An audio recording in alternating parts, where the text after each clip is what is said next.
Welcome back to our series on USDA food quality labeling. I'm Mindy Turner with the Curry County Cooperative Extension Service, your family and consumer science agent. Last time we talked about dairy products and the shields and what you should be looking for related to USDA marketing. Remember, USDA, United States Department of Agriculture, has the responsibility making sure that our food is safe and up to a certain quality, and their agriculture marketing service branch is in charge of that. And one of the ways they do that to communicate it to us as the consumers is through food quality labeling. So like I said, we talked about dairy products last time. This time we're going to talk a little bit about our fruits and vegetables, and these fall under the same category as specialty crops. And you can see there's 3 pages of all the different labeling that goes along with fruits and vegetables. So I want to just make you aware of what a couple of them are. Obviously, we're not going to go through absolutely every one. This is a publication that is available from USDA. It is on their website, and you can go in and actually have all of the different shields and grades and learn exactly what all of those things mean. What we're going to look at today specifically is inspected by the Department of Agriculture. You'll see that it might be in the shield, it might just be the words that say it was inspected, and that means USDA has inspected not necessarily that specific product on that day, but the plant and the facilities and enough of the actual sampling of that product to ensure that it meets their quality standards. Then we also have the inspected lots, where specific lots, again, it's like that sampling piece, are inspected of whatever that produce is that's going out. And then we also have where they can sign up for the quality monitoring program, and that's where your producer, your manufacturer sign up, and they have an independent third party come in and evaluate and make sure that everything is up to that quality standard.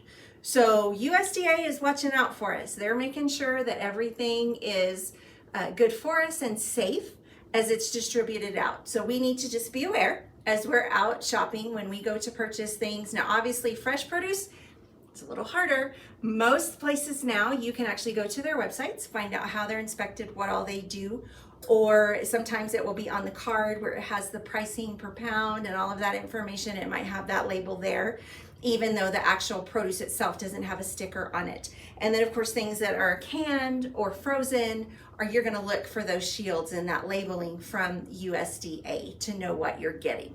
So I said I would share some recipes with you each time. And as I mentioned before, I try to find things where you can substitute things in and out, use what you have on hand, not have to go out and buy a bunch of fancy, expensive equipment to make those things happen.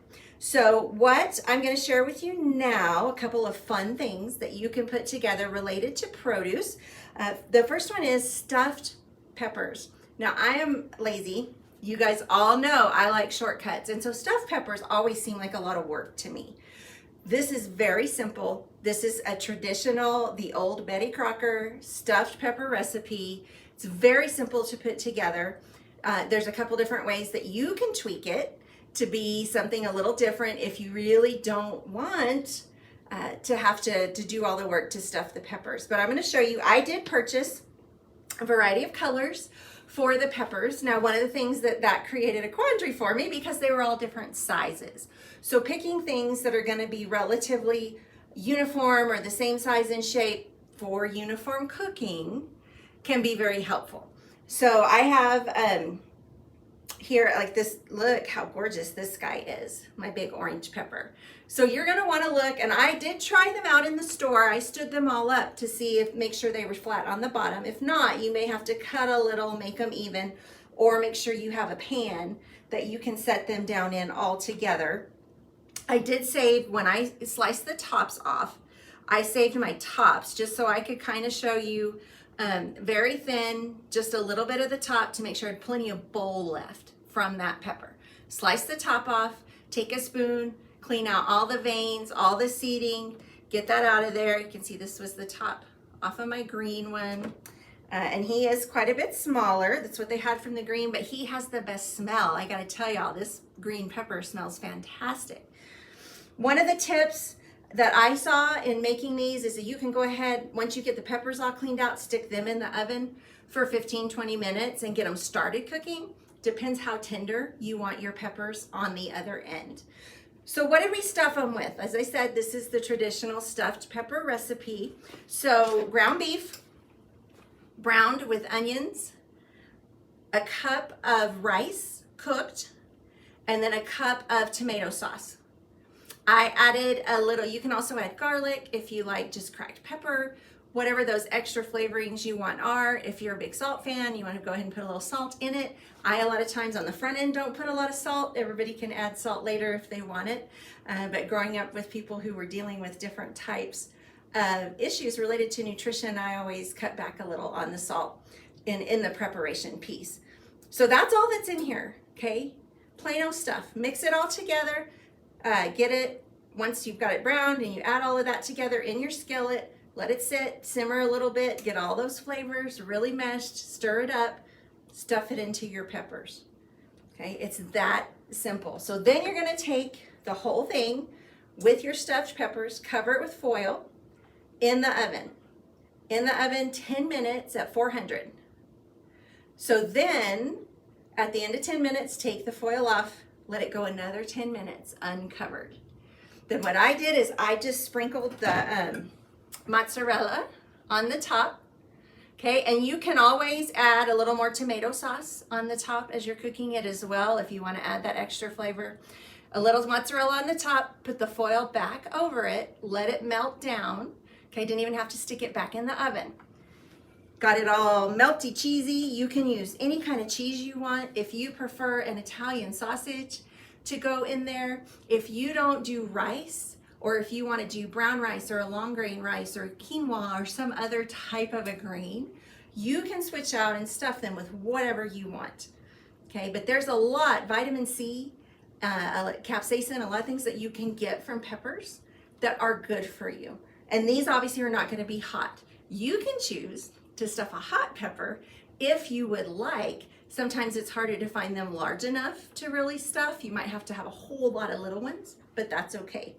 Okay, so the other piece that I'm going to show you today, more desserty, kind of a fun thing, is air fryer pineapple. Now I say it's air fryer, but like I said, I never want you to have to go out and buy extra equipment or something special. So you could do these on the grill. It actually simulates a lot what you get with a grilled pineapple. And of course you can always stick it in the oven. After you take your peppers out, pop your pineapples in there for just a little bit. So these are just pineapple rings. I wanted a fresh pineapple. Again, I couldn't find one. So I did buy canned pineapple. If you do that, you're gonna wanna blot it some and get some of that juice that it's been sitting in out of it. So I drained it and then I blotted it just with a paper towel to get it ready to put in the air fryer. So then just a little bit of cinnamon. So this is just plain old cinnamon sprinkled over the top. And then to really kind of caramelize it and make sure we have a really yummy piece of pineapple, this is just a little bit of brown sugar. Okay, this is a little hard, so I'm not gonna put as much. And again, whatever you prefer. If you're not a cinnamon fan, you might want to put nutmeg or a little bit of allspice. Whatever those flavors are that you really enjoy, you can switch out on this. Okay, so you've got your rings all ready to go. So we're gonna put them in the air fryer basket. And I started a set for us. Okay, so let's see if I can tip them without spilling them out of there. So I went ahead and put 4 in here, popped them in the air fryer, air fry for 8 minutes.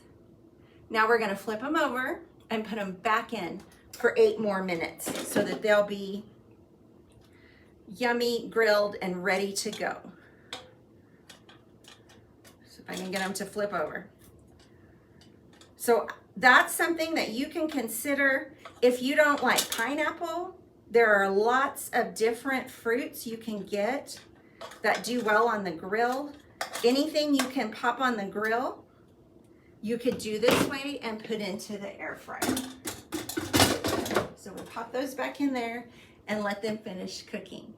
Again, we have some lovely stuffed peppers, some excellent, what we're gonna have for air fryer pineapple. And we know that it's going to be quality because USDA and the Agricultural Marketing Service has provided us with a system to understand that it is. I'm Mindy Turner with the Curry County Cooperative Extension Service. We are a service of New Mexico State University. I am so glad you were here with us. I hope you'll come back for the third installment. We're going to talk about eggs and poultry grading for the next one and share a couple more fun recipes.